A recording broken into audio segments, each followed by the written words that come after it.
Principios espirituales que glorifican a Dios.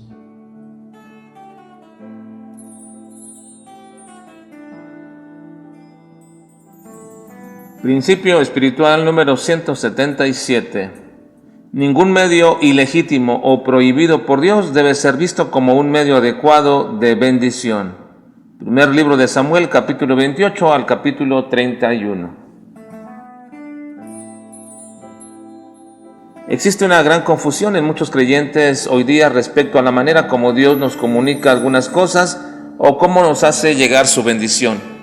Ahora, no me refiero necesariamente a la gente que no es cristiana, sino que todo esto acontece muy seguido dentro del ámbito cristiano, sobre todo en iglesias de tipo carismático, donde se observa todo tipo de manifestaciones como si éstas fueran de forma legítima de parte de Dios. Hemos establecido anteriormente un principio fundamental en la vida de todo creyente. La palabra de Dios es suficiente. Es el único medio por el cual Dios nos comunica su voluntad. Y como decía el apóstol Pedro, debemos hacer bien en estar atento a ella.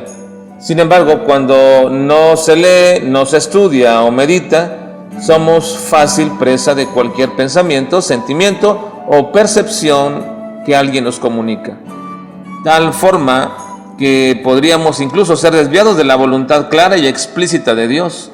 E incluso, bajo esa perspectiva equivocada, pensamos que ciertos medios ilícitos pueden ser una bendición para nuestras vidas.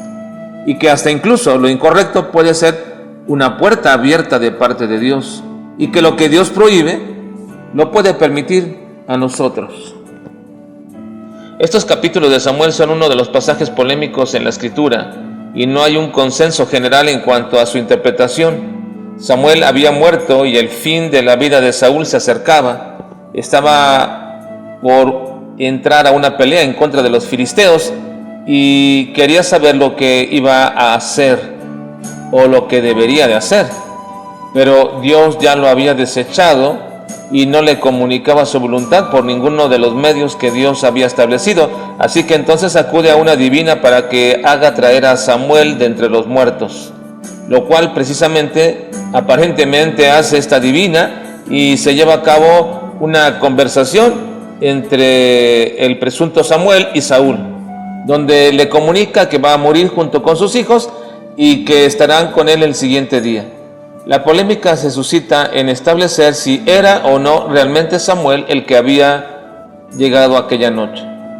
Hay muchos puntos argumentales a favor de esta postura o también en contra de que si era Samuel o no. Para hablar de esto ahora es poco el tiempo y en este audio no podríamos explicar todos los puntos a favor y en contra, pero básicamente aquellos que dicen que si era Samuel establecen que no fue la adivina quien lo trajo porque ella se sorprendió al verlo y que la forma narrativa entre el diálogo entre Saúl y Samuel establece que el autor de este libro está avalando que era Samuel. Además, la profecía cumplida de la muerte de Saúl y de sus hijos.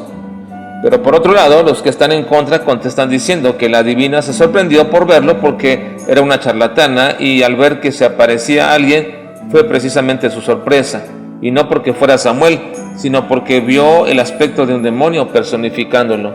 Además, la aparente profecía era algo que ya había sido anunciado anteriormente por el mismo Samuel, como Dios se lo había dicho a Saúl, que ya había sido desechado, y Saúl ya estaba debilitado en todos los términos, así que esta guerra presagiaba un gran desastre. Pero la profecía del supuesto Samuel decía que el día siguiente morirían, y no fue así porque la batalla aún tardó algunos días en realizarse.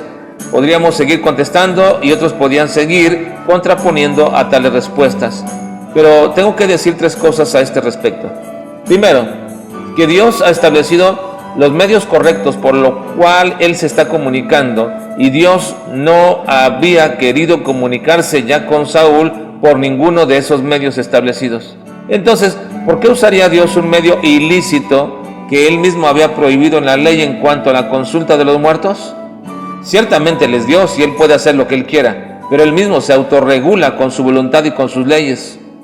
Segundo, ¿Podría haber traído una mujer adivina a una persona muerta? ¿Tiene acaso tal poder cualquier persona mortal? El ejemplo que da nuestro Señor Jesucristo del rico en el lugar de tormento cuando pide que mande a Lázaro para que prevenga a sus hermanos, le dice que no puede ir de ese lugar a la tierra ninguno. Está prohibido, no puede.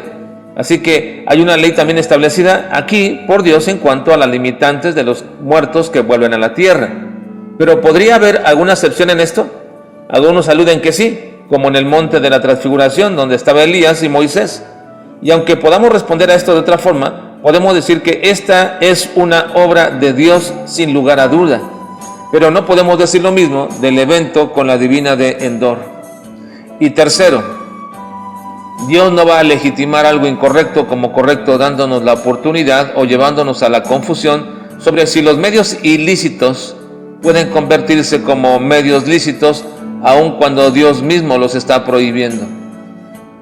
Cuando algunos demonios sacados por el Señor Jesucristo intentaron declarar que Él era el Señor, los cayó, porque no iba a permitir que la verdad fuera ensuciada y anunciada por medios ilegítimos.